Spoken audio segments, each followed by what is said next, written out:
I call the Honourable Clayton Cosgrove. Yeah, Mr Chair, I welcome the passage of this legislation. As Megan Woods has outlined, Labor will be supporting the legislation. I think it is worth noting and worth commending the Minister that it is difficult in politics from time to time to take a position other than the one that you set out to. I said in the first reading that the Minister had listened to the submissions in the Select Committee. He obviously had listened to opposition parties, and it is worth recounting as we look at part one and go through the purposes of the bill, the overwhelming statements that were made coming out of the Select Committee and by opposition parties were, as Megan Woods has said, in essence, that smart people in our province wanted to shoulder greater leadership roles, wanted to shoulder a greater capacity and take greater part in leading the recovery of our province and our city. And I think what we started with was a piece of legislation that, in the words of many of the submitters, the centre of power and centre of gravity in that legislation lay with the Crown and lay with the Minister, and that was something that the vast majority of submitters found difficult to swallow. There was a view, and I don't believe that anybody on this side, certainly in the Labor Party, had ever articulated a view that the Crown should not be involved. Of course they should. Of course I know there was one or two people who I think I might have been on talkback with one, ZB, who tried to purport that the Labor Party thought that we should sort of have the Crown exit completely and hand it over to the locals 100%. That was never our position. Our position was that the Crown had to be there. They had to maintain more than a presence, obviously. They are, through the Minister, are an integral part of the recovery, but our view was that the centre of gravity, if you will, the emphasis by which this legislation facilitated the ongoing recovery of Christchurch and Greater Canterbury, that centre of gravity, it was about time that it shifted to a far more robust and local and representational role. Because, as I said in the first reading, sir, we do have smart people in Canterbury. We do have people, eminent people in business and the social sectors and the community who were willing and showed, not simply by their words but their actions from day one, that they were willing to get stuck in, shoulder to the grindstone, take responsibility and take leadership positions if they were offered to them, or take responsibilities if they were conferred on them, to assist as we went out of an emergency phase and as we went through to a long-term recovery phase.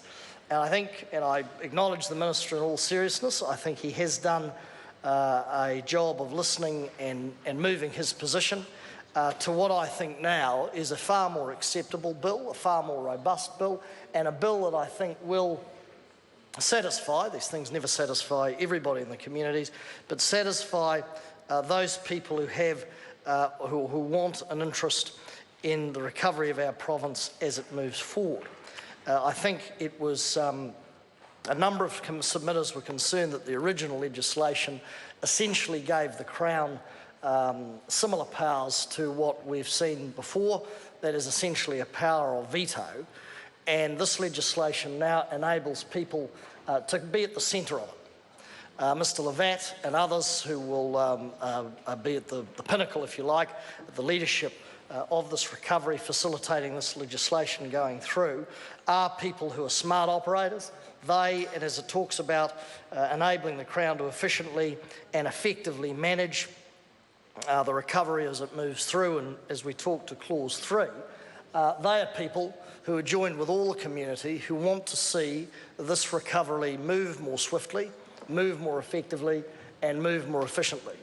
There are still major issues out there which are holding the recovery in an economic sense of our province back. We know that the Convention Centre, which I acknowledge is an extremely complex issue to negotiate through, it is a major project, for instance, but at the end of the day it's not Stonehenge. It's not one of the 8 great wonders of the world. It shouldn't take longer than some of the great structures around the world to actually put together.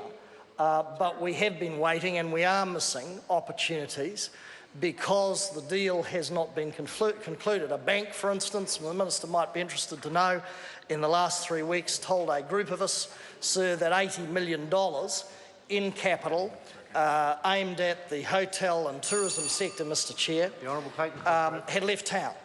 $80 million in the last 2.5 months. Now, some may say, well, on the scale of the billions of dollars being spent, who cares? But $80 million is a reasonable chunk of dough, and I'm told it moved primarily because we can't get agreement, we can't get a signal, we can't get certainty around that convention centre. Now, whether it's a lack of creativity on the part of the designers, I don't know. An eminent business person in Christchurch said to me recently, the convention centre that we did have, which was, I think, pretty world class, was essentially a concrete box with a nice facade around it and extremely high-class technology through it.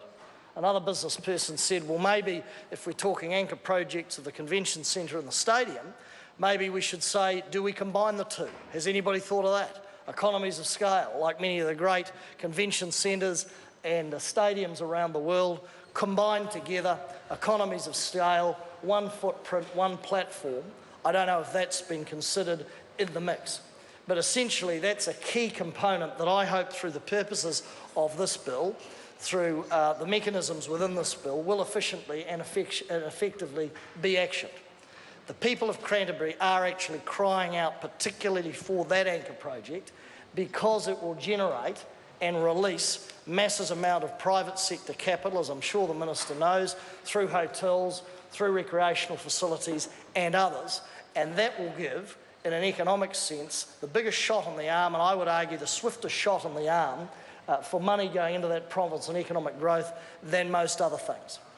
But I'd be interested if any consideration has, as an eminent business person said to me a couple of weeks ago at the footy actually, have they ever thought of combining the two? Ever thought of combining the two projects, saving some money, having some world-class facility and doing what other jurisdictions have done around the world? Don't know, may well have been considered.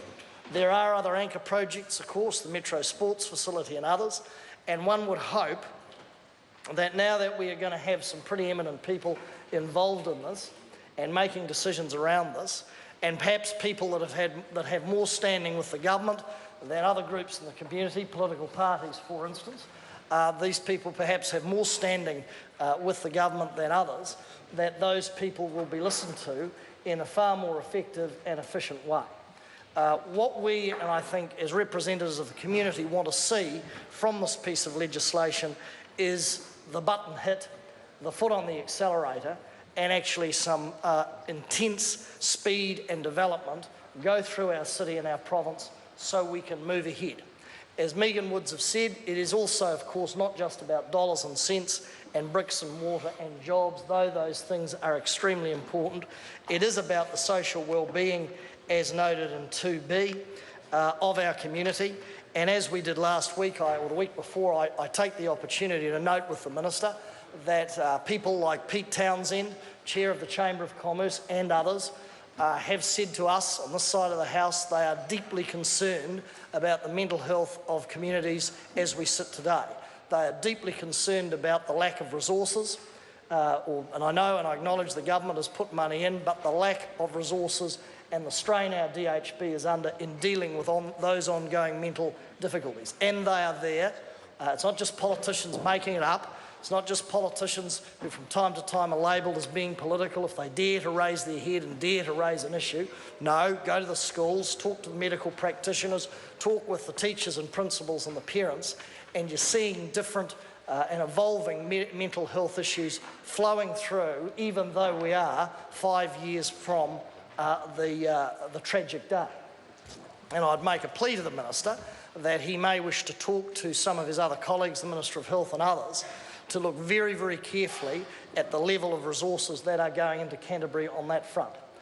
Teachers, parents, others will tell you that there are people in dire straits in that mental health and those mental health issues. It is not a case of just saying, well, it's 5 years on, the sun's out, the birds are singing, a few people are smiling, the odd building's gone up, don't people feel good about themselves? No, if you were 5 years old when the earthquake struck, you're now 10, and actually, as a teacher said to me, that's all that child has known in their life.